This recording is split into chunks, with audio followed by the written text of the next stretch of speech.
Years before it was believed that Swami Vivekananda brought Hinduism to America at the Parliament of the World's Religions in 1893, Ralph Waldo Emerson and the Transcendentalists were learning about Hinduism and reading sacred texts because they wanted to understand a deeper connection to the sacred unity of all that is. And they found much of that rooting and grounding in Hinduism. It was interesting as I was doing research on the connection between Emerson and Hinduism. There are a number of articles that are on Google, if you Google it, printed in Hindu periodicals, because today many Hindu people want to understand what our connection is. And sometimes we as Unitarian Universalists who have a close connection forget that. But because of Emerson's study, he developed the concept of the oversoul. And that really comes from his understanding of Hinduism. He studied and absorbed the wisdom of the Vedas and the Upanishads, the laws of Manu, the Mahabharata, and the Ramayana. And even as Emerson is honored today as one of America's most influential and original thinkers, then we need to remember the gift to Transcendentalism and to Emerson and to Unitarian Universalism that Hinduism has given to us. And so I'd like to invite Neeraj to read the Sanskrit. If I can't remember Arabic today, I'm not going to read Sanskrit. So you'll see the words. Neeraj will do the Sanskrit, and let's all do the English together. Okay, before I start, I would like to draw your attention to an error in the bulletin. There are some repetitions there. So we'll be reading verse number 1, 2, and 3. Then the next 3 are just the repetitions of the verses above, and then we'll directly jump on to the last verse. Sorry, we didn't proof well. That's okay. Number 3. Okay, so we'll be reading 1, 2, and 3, and then the last one. So the first one goes like this. Nate sangosti kenapi kim shuddhastektumichhasi sanghata vilayam kurvanna evameva layam braja. You are never attached to anything in life, O pure one. What are you trying to give up? Merging the body-mind complex in this way, thus dissolve into infinity. Udeti bhavato vishvam varidhereva budbuddha iti gyātvai kāmatmanam evameva layam braja. The universe arises out of you like bubbles rising out of the sea. Knowing all of them as just one self, get merged there in your own reality. Pratyakshamapyavastuvada vishvam nastya maletvai rajju sarpa iva vyaktam evameva layam braja. The universe, because it is unreal, being manifested like the snake in the rope, does not exist in you who are pure, even though it is present to the senses. Therefore, get merged back into what you really are. Sama dukkha sukha purna asha nairasha yosama sama jivita mrityuh sarva evameva layam braja.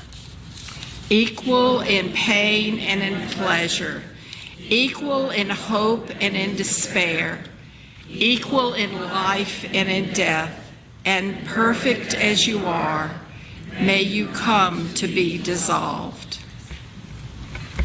Neeraj, thank you for being with us this morning, and I covered up your... Thank you. Good morning. Namaste. Thanks for having me here. It is the second time I'm coming here, and what I like about this place is the beautiful people. I like your piercings. I met Will last time. He delivered the Jewish prayer, and many of the faces are familiar, but unfortunately, I do not know your names. But thanks for having me here. So before I start, I would like to tell you English is not my primary language. And what that means is that I can make a lot of grammatical errors. And mix it with my thick accent, you'll be hearing a lot of blah, blah that won't make any sense. If that happens, feel free to catch me after this service, and I'll be more than happy to go over it again. And I promise that I won't be the least bit offended.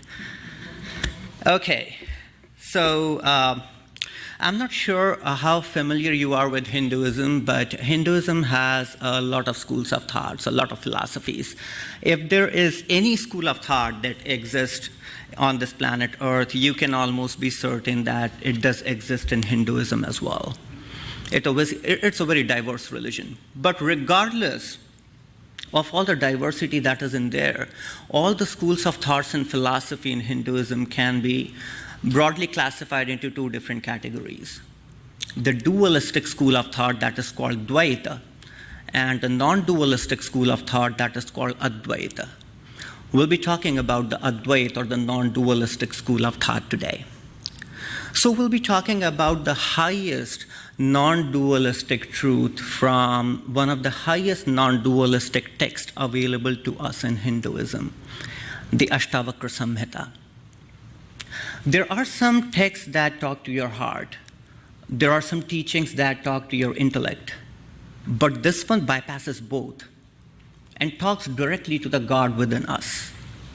Here there is a call directly to our true divine self.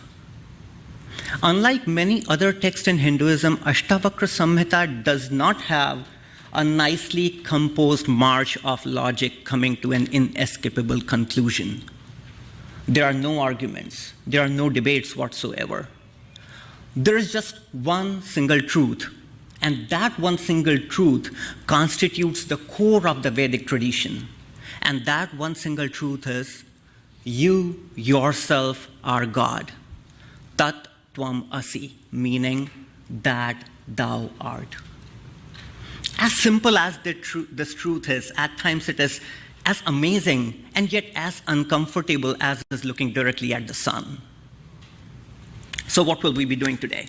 Well, you are here by intention or by accident, so you'll have to listen to me. But what is most important is that you notice and you relate. See, Ashtavakra Samhita is not a kind of text that can be practiced or that is to be practiced. You just have to notice it. That is it. Give it to yourself. Not just to your mind, but to your consciousness, where your mind comes and goes. We'll be talking about the 5th chapter of Ashtavakra Gita. The title of the chapter is Dissolve into Infinity. There are just 4 verses in this chapter, and those are the 4 verses that we just read. The first 3 the first verse builds up the case, then the second verse takes it a little deeper, the third verse will take it even more deeper, and the fourth verse just is a gist of the 3 verses that we will be covering. So, the first verse goes like this. Nate sangosti kenapi kim shuddhastektu michhasi sanghata vilayam kurvanna evameva layam raja. You are never attached to anything in life, O pure one. What are you trying to give up? Merging the body-mind complex in this way, thus dissolve into infinity. See, that is the greatest thing about Sage Ashtavakra. He'll tell you the most crudest and the most radical truth in the most simplest fashion. See, nothing sticks to you, nothing stays. Places that you have lived in, people that you have known in this life, the previous one, or the next, are either all gone or will go away. Treasures, the most precious ones and the most insignificant ones, will all be gone. If there's anything this glorious sunshine of today is telling us, it is the fact that it is hot. But the other fact is that it will fade away as well. Regardless of who we are, I'm sorry, but our bodies will die. But this is not the point Sage Ashtavakra is trying to make here. What he's trying to say is that with you being the point of reference, if everything is either gone or will go away, that means nothing sticks to you. You are unattached. The impermanence of everything around you proves the fact that you, who is experiencing all these things, is not attached to any of these things. All the attachments are developed at the level of mind. The mind is what develops attachment. And the mind is a very funny thing. It makes you believe that you are the one who owns possessions, whereas the thing is that the possessions are the one that own your mind. There is a very famous story that Swami Ramakrishna used to tell to his disciples. So there was this really good swimmer, and he saw a very expensive looking rug being swept away in the river. He saw that rug and thought, well, I can swim across and get that rug and make some money out of it. So he jumped into the river, the waves were high, and he swept across, caught hold of that rug, only to realize it wasn't a rug, it was a bear being swept away. Now, a bear being swept away, obviously what it'll do, it was in a state of panic. So it gave him a bear hug and totally overwhelmed him. Now the swimmer could not swim as well, and he was being swept away with the bear. The people at the shore yelled at that person and said, "Let go of the rug and save yourself." The person yelled back at them, "Oh, I know and I want to, but the rug doesn't let go of me." That is how addictions are. Every relationship we have, every habit we have, every addiction we have developed it in our minds. We have created it. We have nurtured it in our minds. That is why it exists. But the good thing is, you are not even attached to your mind. Your mind itself disappears in deep sleep. When you go into deep sleep, your body and mind are totally shut down, right? And that is the moment when you wake up from that sleep, you say, I slept like a log. Now your body and mind were totally shut down. Then who slept? Who experienced that sleep? When the body and mind were not there. It was you, the consciousness.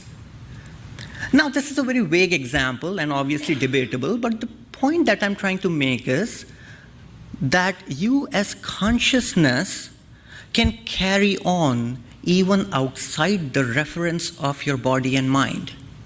Proving thus, you are neither attached to body nor to your mind. This is what yogis do. Samadhi is nothing but a deep sleep that has been taken consciously.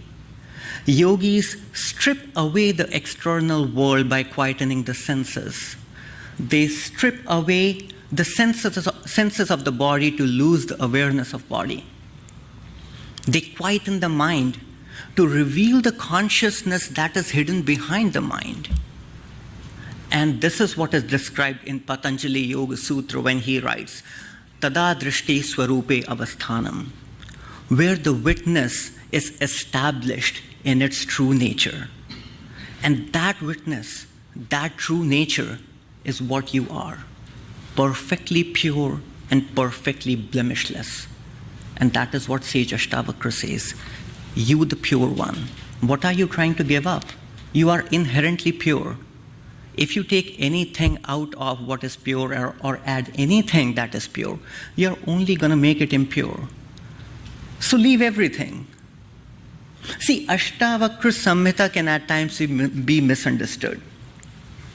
He's not trying to say to give up your body and commit suicide. No. He's just saying that you are not attached, neither to body nor to mind, neither to life nor to death. You are just not attached.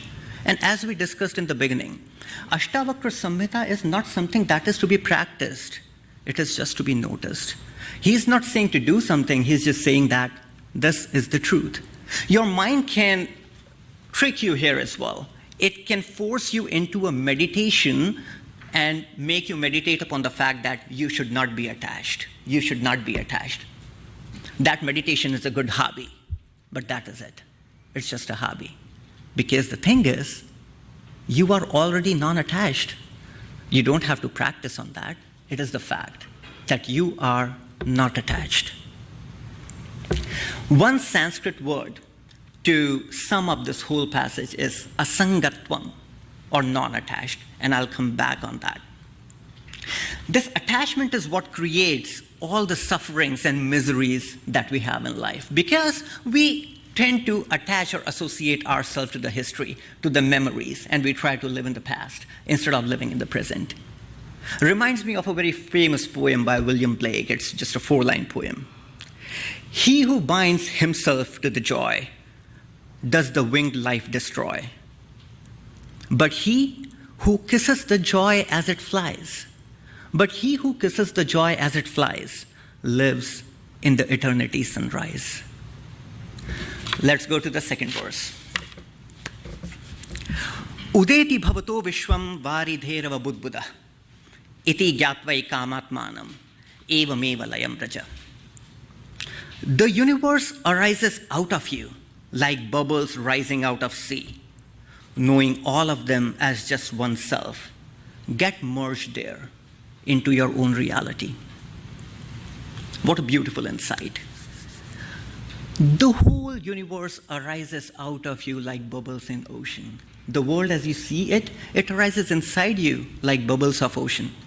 Now these bubbles may appear as if they have a separate existence, but at the end of the day, it's just one single ocean. It's hard, isn't it? I'm sorry. So these bubbles, at the end of the day, they are just one single ocean. The whole world, as you are looking at it, it is nowhere but inside yourself. See, all the experiences that you experience them inside your consciousness. You experience nothing outside your consciousness. Every happiness, every sorrow, every pain, every joy, every suffering, every bliss, you experience it within the bounds of your consciousness. It will be tautological to even think to experience anything outside your consciousness. Let's see it with an example. So if I tell you, I crushed a spider before I came to church this morning, how does that make you feel? Now, let's take a step back. How does that make you feel even before I told you that this happened? It's a stupid question, right? It's totally nonsensical. And that is the thing. That spider, being a living being full of consciousness, didn't even exist in your world. And why so? It wasn't even introduced in your world. There was no association between that spider and you. The very existence of that spider in your world was contingent upon you knowing that spider, upon you being associated to that spider, right? Try to extrapolate it to other things in your world. Everything that exists around you exists because you yourself have associated to it. If you don't associate yourself to anything, its existence will cease. You are the one who pumps life into everything around you. You are the one who gives breath to everything around you. You are the one who make everything exist, and then you spend the rest of your life either running towards it or running away from it. This whole world arises inside of you like bubbles in ocean. Know thus oneness in thyself. This oneness in thyself is what will generate compassion that is universal. A compassion that is not directed towards an individual. A compassion that is not directed towards a group, a family, a race, a nationality, or even a species. You will tend to love not just everyone, but everything. And for this compassion to come into picture, it is important that you experience this oneness. One such person who experiences this oneness is His Holiness the Dalai Lama, and I have been very fortunate to meet him in my life. He embraces the whole world the way it is. Again, not just everyone, but everything around him. Swami Vivekananda once said, "The moment in which you feel the urge to stretch out your arms to embrace this whole world, that is the moment you have experienced the truth." Let's go to the third verse. Well, hold on. So this whole verse can be concised into one single Sanskrit word, just like one word for the previous verse was non-attachment. For this, it is ekatvam, oneness. The reason we have oneness after non-attachment is because the biggest impediment towards oneness is attachment to one, attachment to individual. The moment you lose the attachment to individual, you'll start experiencing the oneness in this world, and you will have the universal compassion in you. The third verse, Pratyakshamapya vastutva dvishram nastya maletvayi rajju sarpa iva vyaktam evameva layam praja. The universe, because it is unreal, being manifested like the snake in the rope, does not exist in you who are pure, even though it is present to the senses. Therefore, get merged back into what you really are. Okay, now it gets a little funny. So in the second verse, he said that the whole world arises in you, right? And there was this whole picture of the world arising in you. And now he's saying that that world doesn't exist. It's just isn't there.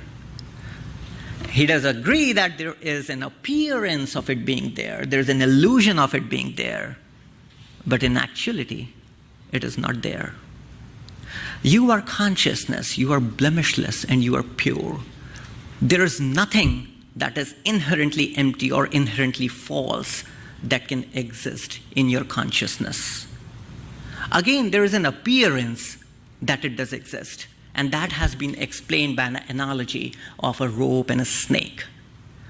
So in the darkness, a rope can be mistaken as being a snake. The snake is not there, but in the darkness, you can easily think that the rope is a snake. The identity of that rope is hidden behind the veneer of darkness and is making you believe that there is a snake, though there is no snake. See, when do I borrow something? When I don't have it, right? If I'm poor, I'll borrow money. If I don't have food, I'll borrow food. Now, in the previous verse, we did discuss about this existence. The existence exists because it is associated to your existence. You are the one who provides existence to the world around you. Your association is what breathes life into everything that is around you. Without your association, the existence will cease to exist. Right?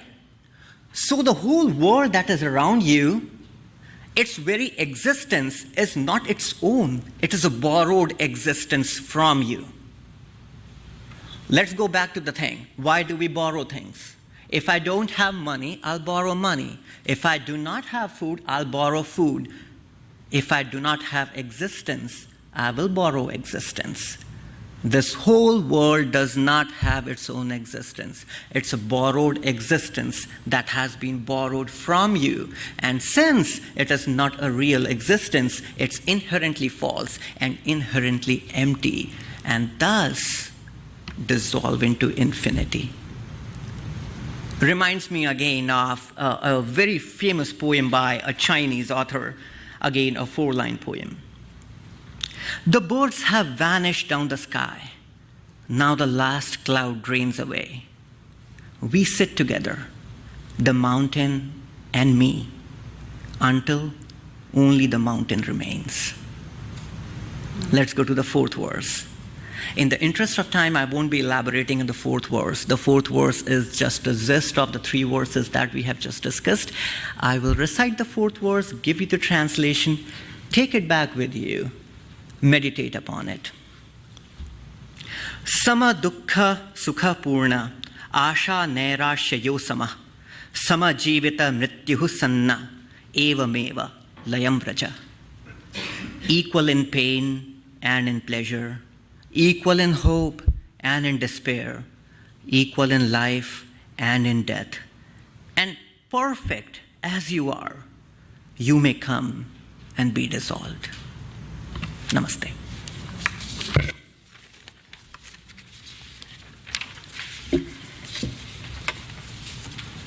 Neeraj, thank you so much for that wisdom from Hinduism. And in that, as you were talking, I was thinking about the words and the reality in Unitarian Universalism that we do not believe in original sin. So when you were talking about perfection of every person, it helped me connect to our Unitarian Universalist beliefs. So thank you for helping us connect to actually part of our own heritage.